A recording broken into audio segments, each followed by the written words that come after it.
Assalamualaikum warahmatullahi wabarakatuh. Perkenalkan, saya Mei Karisma dari Administrasi Bisnis kelas 2D dengan NPM 213101104. Pada video kali ini, saya akan menjelaskan mengenai pengaruh atribut produk terhadap keputusan pembelian. Mengapa saya mengambil topik ini, yaitu pengaruh atribut produk terhadap keputusan pembelian? Karena atribut adalah sifat-sifat yang mendasar dari sebuah produk yang akan menjadi dasar pertimbangan pembeli saat akan membeli sebuah produk. Atribut suatu produk akan membedakan dengan produk pesaingnya. Umumnya, suatu produk meskipun sama bentuk kemasannya, pasti memiliki perbedaan. Di dalam sebuah atribut produk, terdapat komponen atribut produk yang menunjukkan karakteristik produk yang pada umumnya akan mendapat perhatian konsumen dalam memilih suatu produk. Dari komponen produk inilah, suatu produk dapat dibedakan dengan produk sejenis lainnya. Dan setiap perusahaan akan berusaha memberikan produk yang terbaik bagi konsumennya. Atribut produk meliputi harga, merek, kemasan, jaminan produk, warna, nama baik penjual, pelayanan penjual, kualitas produk, dan karakteristik fisik barang. Berdasarkan latar belakang di atas, maka saya tertarik untuk mengangkat masalah ini sebagai judul mengenai pengaruh atribut produk terhadap keputusan pembelian. Berdasarkan latar belakang yang sudah saya jelaskan tadi, maka rumusan masalahnya sebagai berikut. Yang pertama, ada apa sih pengertian, konsep, dan proses pemasaran? Yang kedua, bagaimanakah perilaku konsumen, teori konsumen, dan faktor yang mempengaruhi konsumen? Yang ketiga, ada bagaimanakah proses pengambilan keputusan? Dan yang terakhir yaitu bagaimana produk dan atribut dapat mempengaruhi keputusan pembelian konsumen. Selanjutnya, tujuan dari saya menyampaikan materi ini adalah yang pertama, ada untuk dapat mengetahui apa pengertian, konsep, dan proses pemasaran. Yang kedua, ada untuk dapat mengetahui bagaimana perilaku konsumen, teori konsumen, dan faktor yang mempengaruhi konsumen. Yang ketiga, ada untuk dapat mengetahui bagaimana proses pengambilan keputusan. Nah, yang terakhir yaitu untuk dapat mengetahui bagaimana produk dan atribut produk ini dapat mempengaruhi keputusan pembelian.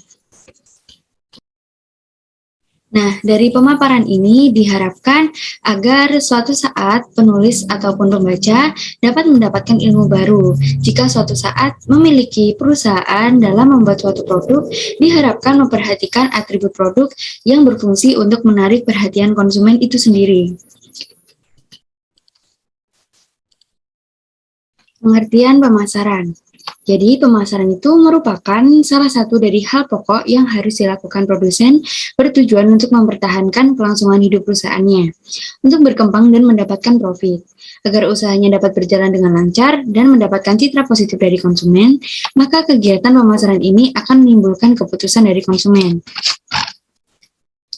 Pengertian pemasaran menurut Philip Kotler adalah suatu proses sosial dan manajerial di mana individu dan kelompok mendapatkan kebutuhan dan keinginan mereka dengan menciptakan, menawarkan, dari bertukar sesuatu yang bernilai satu sama lain. Nah, selanjutnya ada beberapa proses dalam pemasaran. Yang pertama yaitu memahami pasar dan kebutuhan serta keinginan pelanggan. Yang kedua, merancang strategi pemasaran yang digerakkan oleh pelanggan. Yang ketiga, membangun program pemasaran terintegrasi yang memberikan nilai unggul. Yang keempat, ada membangun hubungan yang menguntungkan dan menciptakan kepuasan pelanggan. Selanjutnya, yang terakhir adalah menangkap nilai dari pelanggan untuk menciptakan keuntungan dan ekuitas dari pelanggan. Selanjutnya ada konsep pemasaran. Jadi, konsep pemasaran di dalam suatu perusahaan yang menganggap pemasaran merupakan faktor penting untuk mencapai sukses usahanya akan mengetahui bagaimana cara yang tepat untuk menemukan konsep pemasaran yang bertujuan untuk memberikan kepuasan terhadap keinginan dan kebutuhan seorang konsumen. Pemasaran merupakan suatu proses yang di dalamnya terdapat kegiatan perencanaan, pelaksanaan, sampai kegiatan pengendalian. Nah, di sini ada bagan mengenai konsep pemasaran sendiri, yaitu ada pasar, kebutuhan pelanggan, pemasaran yang terintegrasi, dan keuntungan melalui kepuasan pelanggan. Nah, tugas manajemen pemasaran tidak hanya menentukan harga yang sesuai, proses produksi dan saluran distribusi saja, tetapi manajemen pemasaran juga bertujuan untuk mengatur tingkat dan sifat-sifat permintaan konsumen dengan cara yang dapat membantu organisasi mencapai tujuannya. Ada 4 faktor penting yang dipakai sebagai dasar pemasaran, yaitu ada faktor pasar, orientasi pada konsumen, pemasaran terpadu, dan kemampuan. Untuk faktor pasar di sini merupakan perusahaan akan berhasil bila mereka menetapkan batas pasarnya atau segmentasi pasar secara cermat dan mempersiapkan program pemasaran yang sesuai dengan segmentasi pasar. Yang kedua yaitu ada orientasi pada konsumen. Seluruh kegiatan dan perencanaan perusahaan harus berorientasi pada konsumen, di mana konsumen di sini menjadi sasaran utama. Yang ketiga, ada pemasaran terpadu. Seluruh kegiatan pemasaran dalam perusahaan harus dikoordinasikan dan diintegrasikan secara terorganisir. Yang keempat, kemampuan. Volume penjualan yang menguntungkan harus menjadi tujuan perusahaan dan memperbaiki hubungan konsumen juga penting karena hubungan yang baik sangat menguntungkan bagi perusahaan dan meningkatkan laba. Di materi selanjutnya ada proses pemasaran.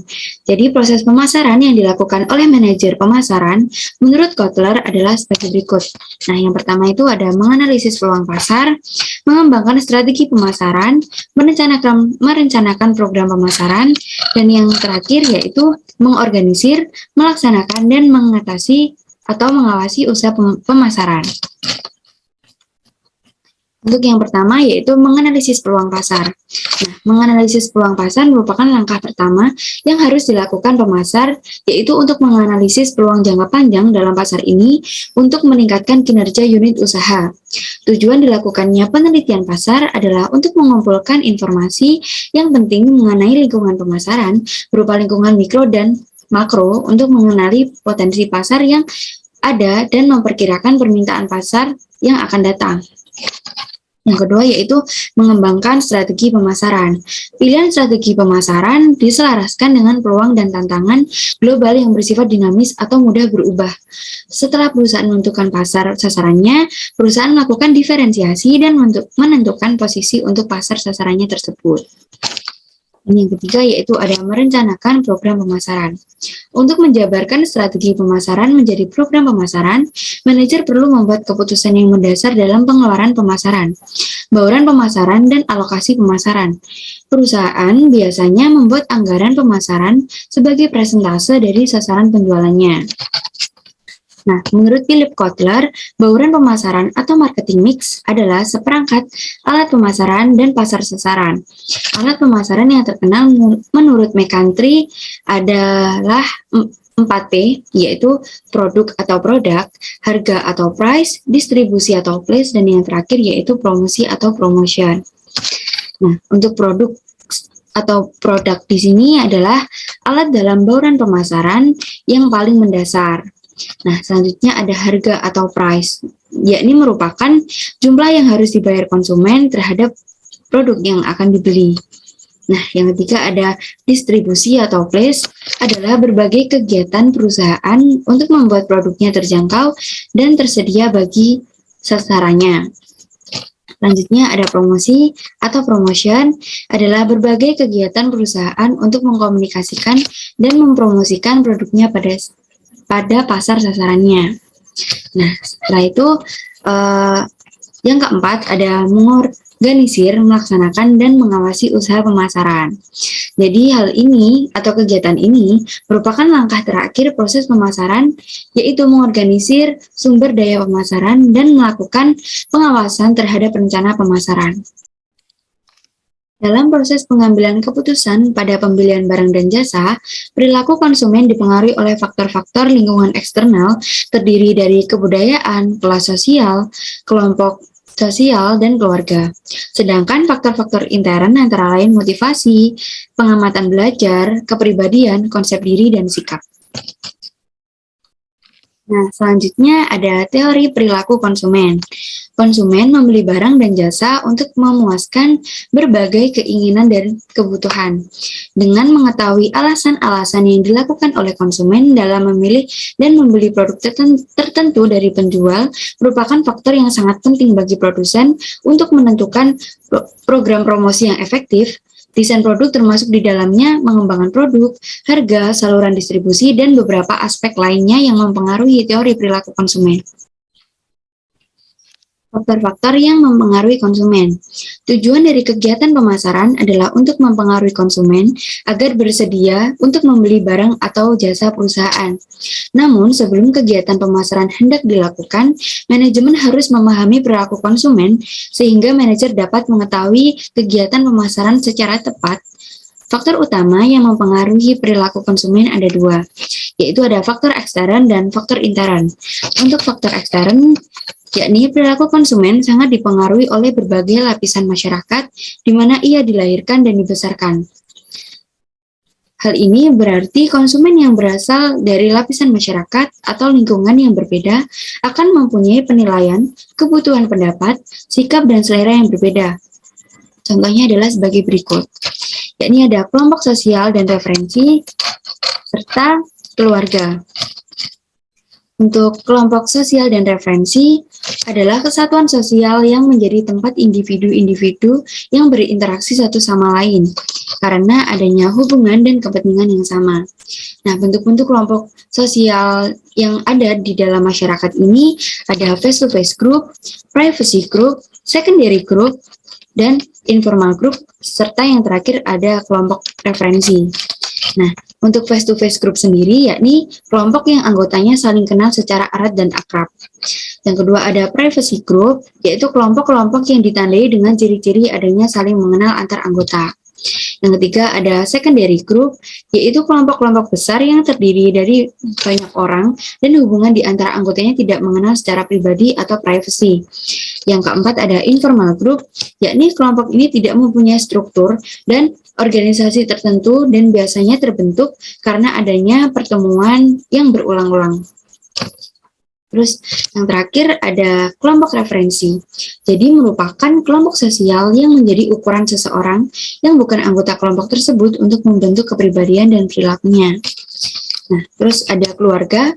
Jadi merupakan kelompok sosial yang menjadi ukuran seseorang yang bukan anggota kelompok tersebut untuk membentuk kepribadian perilakunya. Nah, tadi sudah faktor ekstern, selanjutnya ada faktor intern. Untuk faktor intern sendiri ada motivasi dan pengamatan. Untuk faktor lingkungan intern sendiri merupakan faktor psikologis yang berasal dari interaksi individu. Adapun faktor-faktor psikologis yang menjadi dasar dalam perilaku konsumen adalah sebagai berikut. Nah, tadi yang ada motivasi. Nah, motif adalah keadaan dari pribadi seseorang yang mendorong keinginan individu untuk melakukan kegiatan tertentu guna mencapai suatu tujuan. Motif membeli dalam marketing dibedakan menjadi ada product buying motif dan ada patronage buying motif. Selanjutnya ada pengamatan. Untuk pengamatan dimaksudkan sebagai proses penarikan dari adanya rangsangan di lingkungan intern dan ekstern. Pengamatan yang timbul dari konsumen tergantung oleh bentuk rangsangan konsumen akan menciptakan suatu proses pengamatan dalam perilaku penelitian yang berbeda pula. Selanjutnya ada belajar. Seseorang yang membeli produk di mana ia ingin mendapatkan kepuasan akan untuk mendapatkan kepuasan terlebih dahulu, mencari informasi, atau mungkin melakukan percobaan pembelian terhadap produk tersebut. Jadi, konsumen dalam proses pembeliannya selalu mempelajari sesuatu atau dapat dikatakan bahwa proses pembeliannya merupakan proses belajar. Selanjutnya ada sikap. Nah, sikap di sini didefinisikan sebagai penilaian, dalam hal ini menolak atau menerima, terhadap produk yang dihadapi oleh individu-individu. Sikap ini dapat ditentukan berdasarkan pandangan individu terhadap produk yang ditawarkan berdasarkan adanya proses belajar yang dilakukan tadi. Selanjutnya ada kepribadian. Kepribadian di sini mencakup kebiasaan-kebiasaan, sikap, dan ciri-ciri sifat lain yang khas yang menentukan perbedaan perilaku pada tiap-tiap individu. Proses keputusan beli konsumen. Proses keputusan beli konsumen dalam suatu pembelian secara sadar ataupun tak sadar, konsumen mengalami proses-proses tertentu baik sebelum pembelian sampai pasca pembelian. Meskipun semua proses keputusan tidak selalu berakhir dilakukannya proses pembelian, dan keputusan konsumen tidak selalu mencakup kelima tahap berikut. Yakni yang pertama ada pengenalan masalah. Pengenalan masalah terjadi ketika seseorang menyadari adanya perbedaan antara keadaan yang sebenarnya dengan harapan yang diinginkan. Yang kedua yaitu ada pencarian informasi.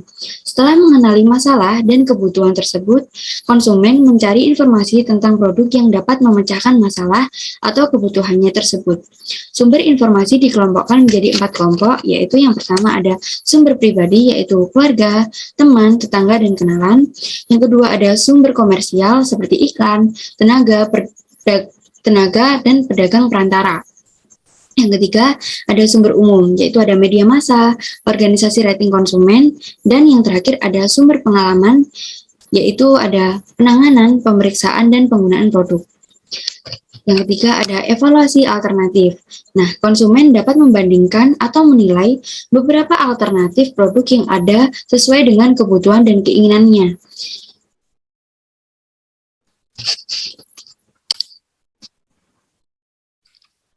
Konsumen memandang produk sebagai serangkaian atribut yang memiliki kemampuan yang berbeda-beda dalam memberikan manfaat yang dicari dan memuaskan kebutuhannya. Produk yang memiliki keuntungan paling banyak dapat memuaskan kebutuhan yang akan dicari oleh konsumen. Yang keempat, ada keputusan pembelian. Konsumen membeli suatu produk untuk memecahkan masalah untuk memenuhi kebutuhan dan keinginannya. Keputusan itu meliputi yang pertama ada keputusan mengenai merek, yang kedua ada keputusan tentang jumlah, yang ketiga keputusan tentang mengenai waktu membeli. Yang kelima ada evaluasi pasca pembelian. Evaluasi kepuasan konsumen tentang produk yang telah dibeli. Konsumen yang merasa puas akan suatu produk mempunyai kecenderungan untuk melakukan pembelian ulang. Sedangkan konsumen yang merasa kecewa tidak akan melakukan pembelian ulang. Untuk selanjutnya yaitu ada produk. Produk merupakan segala sesuatu yang dapat ditawarkan ke pasar untuk mendapatkan perhatian, dibeli, digunakan, atau dikonsumsi yang dapat memuaskan keinginan atau kebutuhan. Produk meliputi objek secara fisik, jasa, orang, tempat, organisasi, ide, atau bauran produk dari semua bentuk-bentuk tersebut. Nah, dari definisi di atas disimpulkan produk dapat dibedakan menjadi 3 jenis, yaitu barang fisik, jasa, dan gagasan. Konsumen di dalam membeli produk tidak hanya melihat fisiknya saja, melainkan juga melihat sesuatu yang dapat memuaskan kebutuhan dan keinginannya. Oleh karena itu, perusahaan harus dapat menjalankan strategi yang tepat. Nah, terdapat tingkatan produk menurut Fadli Giono. Dalam merencanakan penawaran atau produk, pemasar perlu memahami 5 tingkatan produk, yaitu yang pertama ada produk utama atau inti, yaitu core benefit, yaitu manfaat yang sebenarnya dibutuhkan dan akan dikonsumsi oleh pelanggan dari setiap produk. Yang kedua ada produk generik, yaitu produk dasar yang mampu memenuhi fungsi produk yang paling dasar atau rancangan produk minimal agar dapat berfungsi. Yang ketiga yaitu produk harapan atau expected product, yaitu produk formal yang ditawarkan dengan berbagai atribut dan kondisinya secara normal atau layak, diharapkan dapat disepakati untuk dibeli. Yang keempat yaitu ada produk pelengkap atau augmented product, yaitu berbagai atribut produk yang dilengkapi atau ditambahi dengan manfaat dan layanan sehingga dapat memberikan tambahan kepuasan dan bisa dibedakan dengan produk pesaing. Yang kelima yaitu ada produk potensial, yaitu segala macam tambahan dan perubahan yang mungkin dikembangkan oleh suatu produk di masa mendatang. Nah, di sini ada bagian mengenai level dan kebutuhan konsumen, di mana di level produk ada produk utama yang memberikan manfaat bagi kebutuhan konsumen, ada produk generik memberikan fungsional bagi kebutuhan konsumen, produk harapan memberikan kelayakan, produk pelengkap memberikan kepuasan, dan produk potensial memberikan masa depan bagi kebutuhan konsumen. Atribut produk. Pengembangan produk dan jasa melibatkan penentuan manfaat yang akan diberikan. Manfaat ini dikomunikasikan dan diserahkan dalam atribut produk. Syarat suatu produk adalah adanya atribut produk yang mendukungnya. Semua atribut produk yang ada pada suatu produk merupakan elemen yang sangat penting karena berguna untuk menarik minat konsumen. Salah satu atribut adalah merek yang berfungsi sebagai brand name atau simbol yang membedakan produk satu perusahaan dengan produk yang lainnya. Atribut-atribut yang melekat pada suatu produk adalah yang pertama ada harga. Harga merupakan besarnya uang dalam rupiah yang harus dikorbankan oleh konsumen untuk mendapatkan suatu produk atau jasa yang dapat memenuhi kebutuhannya. Yang kedua yaitu ada ukuran. Besarnya volume dari produk yang ditawarkan pada konsumen yang memiliki hubungan erat dengan kebiasaan membeli dengan jumlah kebutuhan konsumen. Hal ini bertujuan agar konsumen dapat menyesuaikan antara kebutuhan dengan ukuran produk yang ada. Yang ketiga yaitu ada kemasan. Jadi kemasan merupakan pembungkus produk yang digunakan untuk melindungi dan memberi nilai tambah dari suatu produk yang membuat produk tersebut menarik di mata konsumen. Dengan menciptakan desain kemasan yang menarik atau memiliki ciri-ciri khas tertentu, kemasan dapat dijadikan sebagai alat promosi dan berguna untuk meyakinkan konsumen tentang keunggulan produk yang ditawarkan. Yang keempat ada merek. Nah, merek di sini merupakan nama, istilah, tanda, simbol atau rancangan, atau bahkan kombinasi dari semua yang dimaksudkan untuk mengidentifikasi produk atau jasa dari suatu penjual dan membedakannya dari produk pesaing. Selanjutnya ada kualitas. Produk kualitas dalam hal ini ada produk yang disenangi dan diharapkan konsumen dalam membeli suatu produk. Karena kualitas merupakan suatu atribut yang paling penting di mana konsumen akan selalu berusaha mencari produk yang mempunyai kualitas tinggi karena menyangkut kepuasan. Produk yang berkualitas tinggi merupakan produk yang mempunyai daya saing atau kelebihan-kelebihan dibandingkan dengan produk yang lainnya. Yang keenam ada manfaat. Ada pendapat lain yang menyatakan bahwa manfaat merupakan salah satu atribut yang melekat pada suatu produk. Produk dianggap sebagai perangkat manfaat. Selanjutnya, pemaskar menyadari bahwa konsumen sering berpikir tentang produk dalam konteks konsekuensinya, bukan ciri-cirinya. Konsekuensi adalah apa yang terjadi pada konsumen ketika suatu produk dibeli dan digunakan atau dikonsumsi. Ada dua macam konsekuensi, yaitu konsekuensi fungsional dan konsekuensi psikososial. Konsekuensi fungsional adalah dampak tak nyata dari penggunaan suatu produk yang dialami konsumen. Sedangkan konsekuensi psikososial mengacu pada dampak psikologis dan sosial penggunaan suatu produk. Selanjutnya ada gaya dan desain produk. Cara lain untuk menambah nilai pelanggan adalah melalui gaya dan desain produk yang berbeda. Menurut Kotler, desain adalah konsep yang lebih besar daripada gaya. Gaya hanya menggambarkan penampilan produk. Gaya bisa menarik atau membosankan, sedangkan desain lebih dari sekedar penampilan, tetapi juga dalam manfaat indikatornya dari desain yaitu tampilan dan model. Selanjutnya yaitu ada fitur produk. Fitur produk yaitu sebuah produk dapat ditawarkan dalam berbagai fitur.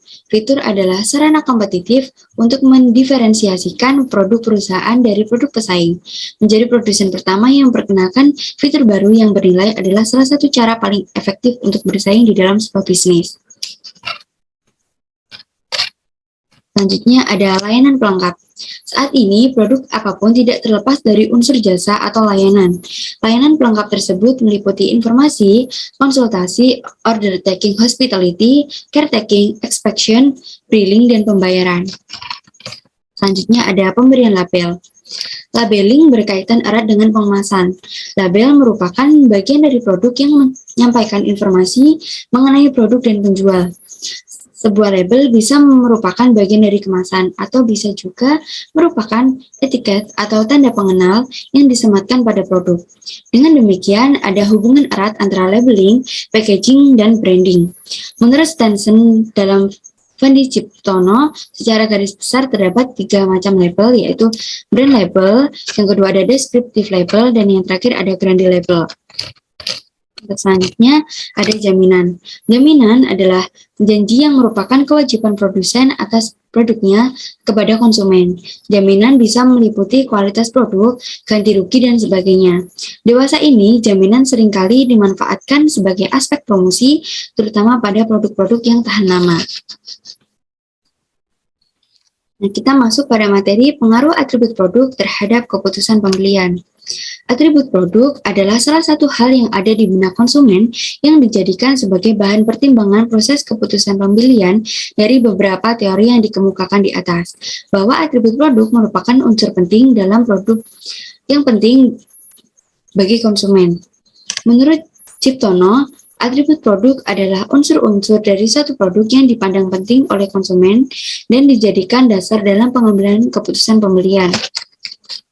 Maka, sebagai produsen harus memperhatikan atribut apa saja yang dapat mempengaruhi konsumen untuk melakukan pembelian terhadap produk yang dibuat. Sedangkan keputusan untuk membeli atau tidaknya suatu produk yang ditawarkan merupakan kesimpulan dari sejumlah keputusan yang diambil dari tahap-tahap keputusan pembelian sebelumnya. Dalam menyusun kebijakan yang berhubungan dengan produk yang dihasilkan, maka perusahaan wajib memperhatikan merek, kualitas, fitur, desain, dan lain sebagainya sebagai atribut produk yang nantinya melekat pada produk yang dihasilkan. Hal tersebut terjadi karena pada dasarnya semua produk yang nantinya akan menjadi ciri khas dan membedakan produk tersebut dengan produk yang lain yang sejenis. Kegiatan merancang, merencanakan, mengembangkan, dan mengelola produk itu sendiri harus sesuai dengan kebutuhan, keinginan, dan harapan konsumen. Oleh karena itu, kegiatan tersebut harus dilakukan dengan hati-hati karena dengan adanya kesalahan dalam memutuskan macam keinginan dan kebutuhan tersebut akan mengakibatkan inovasi atau mengembangkan produk yang dihasilkan menjadi sia-sia. Ada beberapa hal yang perlu diketahui perusahaan dalam mengembangkan konsumen dalam memilih suatu produk, yaitu perlu mengetahui atribut dominan yang menjadi pertimbangan konsumen dalam memilih suatu produk. Yang kedua, perlu mengetahui posisi atribut produk perusahaan dibandingkan dengan atribut yang sama dengan produk pesaing. Yang ketiga, perlu mengetahui jumlah penjualan dan pangsa pasar perusahaan. Yang keempat, perlu mengetahui kedudukan produk perusahaan dan produk pesaing di pasar yang sama. Nah, variabel atribut produk yang terdiri dari merek, kualitas, fitur, dan desain secara bersama-sama berpengaruh signifikan terhadap struktur keputusan pembelian. Variabel atribut produk yang terdiri dari merek, kualitas, fitur, dan desain secara parsial berpengaruh terhadap struktur keputusan pembelian. Nah, struktur keputusan pembelian sendiri terdiri dari merek, kualitas, fitur, dan desain, di mana hal ini akan sangat berpengaruh terhadap keputusan pembelian sebuah konsumen. Nah, dari beberapa materi yang sudah saya sampaikan tadi, maka dapat diambil sebuah kesimpulan bahwasanya berdasarkan pembahasan di atas dapat disimpulkan bahwa atribut produk memiliki pengaruh dalam pengambilan keputusan konsumen karena atribut produk terdiri dari harga, ukuran, kemasan, merek, kualitas, manfaat, gaya dan desain produk, fitur produk, jaminan, pemberian label, dan layanan pelengkap. Hal yang sudah saya sebutkan tadi dapat mempengaruhi karena dapat menjadi indikator mengenai baik tidaknya suatu kualitas produk. Ketika semua yang terdapat pada atribut produk sudah diperhatikan saat melakukan penjualan produk kepada konsumen, konsumen akan lebih memilih produk yang memiliki kualitas baik meskipun dengan harga yang lebih mahal. Atribut produk merupakan hal dominan yang juga harus diperhatikan dalam membuat suatu produk. Dengan atribut produk yang berkualitas dan menarik, akan menimbulkan ketertarikan konsumen terhadap suatu produk. Nah, meskipun begitu, dalam membuat atribut produk juga diharapkan untuk memperhatikan semua aspek yang ada di dalamnya, sehingga tidak hanya mendominankan satu aspek, tetapi semua yang di dalamnya juga didominankan. Konsep pemasaran, pelaksanaan pemasaran, dan mengenali teori perilaku konsumen juga menjadi indikator dalam menentukan atribut produk. Dalam membuat atribut produk selalu berpusat kepada konsumen yang menjadi segmentasi pasar suatu perusahaan. Selanjutnya, untuk saran, dalam membuat atribut produk diharapkan dapat memperhatikan semua hal tanpa mendominankan salah satu di antaranya, karena aspek-aspek yang terdiri dalam atribut produk saling memiliki keterkaitan atau hubungan satu sama lain. Atribut produk juga dituntut untuk melakukan inovasi sesuai perkembangan zaman agar dapat mempengaruhi keputusan pembelian konsumen dengan cara mengikuti tren yang ada dan melakukan inovasi secara berkala. Sekian yang bisa saya sampaikan. Terima kasih. Wassalamualaikum warahmatullahi wabarakatuh.